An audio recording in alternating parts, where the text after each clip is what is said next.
So after this review, we only have one more to go, and then we've covered all 8 of the first round matchups around the Ontario Hockey League. And this one is going to dive into a very fascinating series. It's the 4th seed Kitchener Rangers taking on the 5th seed Erie Otters. So 2 Midwest Division rivals clashing in the first round.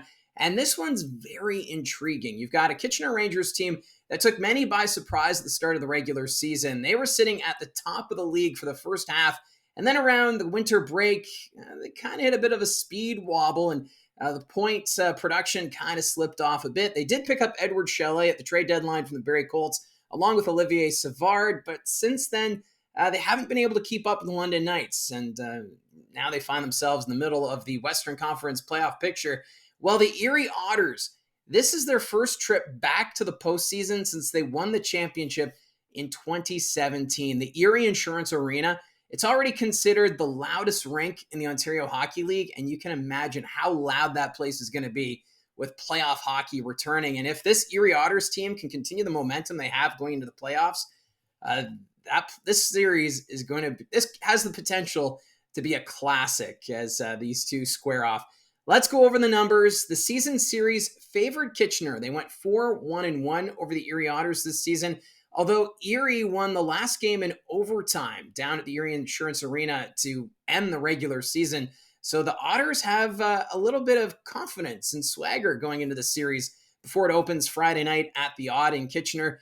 Over the last 10 games for the Rangers, it's been a bit of a struggle. They're 5-3-2, and they're on a 4-game losing streak. So it's kind of a limping Kitchener Rangers team. They're missing the services of Swick, who is suspended. He'll be back midway through the first round series.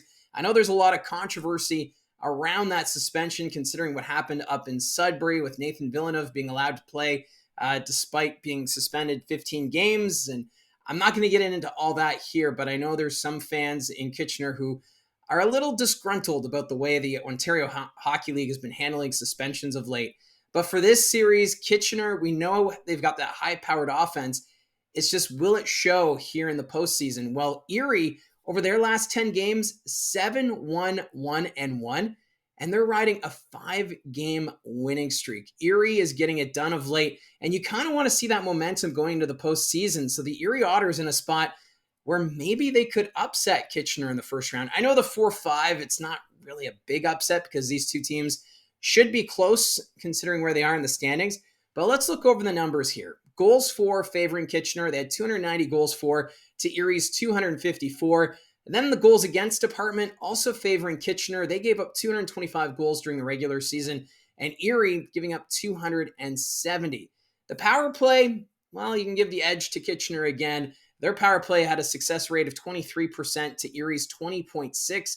And then on the penalty kill, Kitchener again, their success rate, 82.5% to Erie's 75%. So looking at all 4 of those categories, the Kitchener Rangers definitely have the edge. It's just the play of late. How is that momentum going to carry over into the postseason? And the Erie Otters, they are a younger bunch, so is inexperience also going to be a factor? Although, when you've got Stan Butler as your head coach for the Erie Otters, he just had his 800th career CHL win near the end of the regular season, so Stan Butler, he likes to play a defensive style. We saw that in all the years with the battalion organization, and I would not be surprised to see this being a low-scoring series. But now that I'm saying it, watch it be the opposite. But you never know. The top scorers for the Erie Otters this season, Pano Femus. Great season for him. He had 25 goals and 51 assists, good for 76 points. Malcolm Spence, he had a good year as well. 19 goals, 43 assists, 62 points. Sam Alfano, I really like his play. He had 27 goals, 33 assists, good for 60 points. Carey Terrance, another fun player to watch with Erie, 29 goals, 23 assists, good for 52 points. The only question with Carey Terrance is he was dealing with an injury at the end of the regular season. It sounds like he should be in the lineup for Game 1 Friday night in Kitchener, but if you don't have Carey Terrance in your lineup, that leaves a bit of a hole with this Erie Otters team.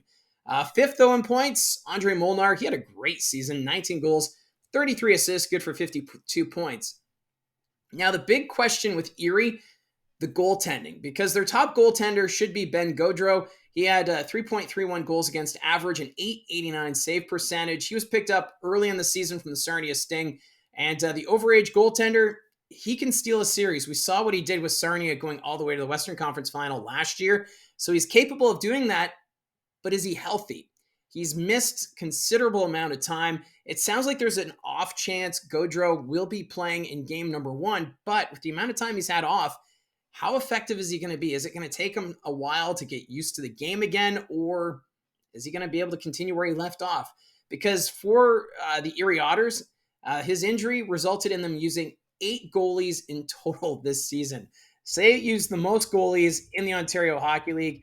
Ethan Frazier, he was getting the bulk of the starts recently, and he has a 2.96 goals against average, 904 save percentage in 10 games of work. So for Frazier, he was looking not too bad. So if Gaudreau's not available for game 1, the Otters, they should be okay with Ethan Frazier, considering he got the win against the Kitchener Rangers just this past weekend. So we'll see if that translates into the playoffs. As for Kitchener, they do have a solid group of offensive-minded players. Starting off with Carson Rakoff, he had 52 goals on the season, 43 assists, good for 95 points. Rakoff, he started the season out of a cannon and was able to hit the 50-goal mark. Hunter Brustevich, 13 goals, 79 assists, which is incredible, good for 92 points. I was really hoping Brustevich would have led the league in points this year, because that's something that hasn't been done since, I believe it's 1989. Niagara Falls Thunder, their defenseman. The name escapes me right now, but I did a video talking a bit about that earlier in the season because it's been over 30 years since a defenseman has led the OHL in scoring, and I kind of was wondering if Hunter Brustevich would be the one to do it. Matthew Sopp, he was third in points, 43 goals, 47 assists, good for 90 points. Then you've got Trent Swick. He was issued that suspension. He'll be missing the start of this playoff series, but he brings 25 goals, 37 assists, good for 62 points. And then Adrian Misljevic, 23 goals, 35 assists, good for 58 points. So Misljevic, another great offensive-minded forward on this team. So they've got so many weapons on this team. It'll be interesting to see if the Erie Otters can contain this. Then you look at the goaltending. Jackson Parsons has had a pretty good year. 2.99 goals against average. His save percentage, 897. So I'm figuring with the way Stan Butler likes to coach, this should be a low-scoring series. And with Jackson Parsons in net for Kitchener, that should be able to help the Rangers maybe overcome that strategy where it could be a 2-1 game or 3-2 game, something to that effect. And then you got Ben Gaudreau on the other side. So this could be a goaltending duel between the Otters and the Rangers. So I think this is a very fascinating series. This potentially could go 6 or 7 games. I would not be surprised. And if the Erie Otters ended up advancing to the second round, I also wouldn't be that surprised with the way they've been playing of late. But this one should be a great series.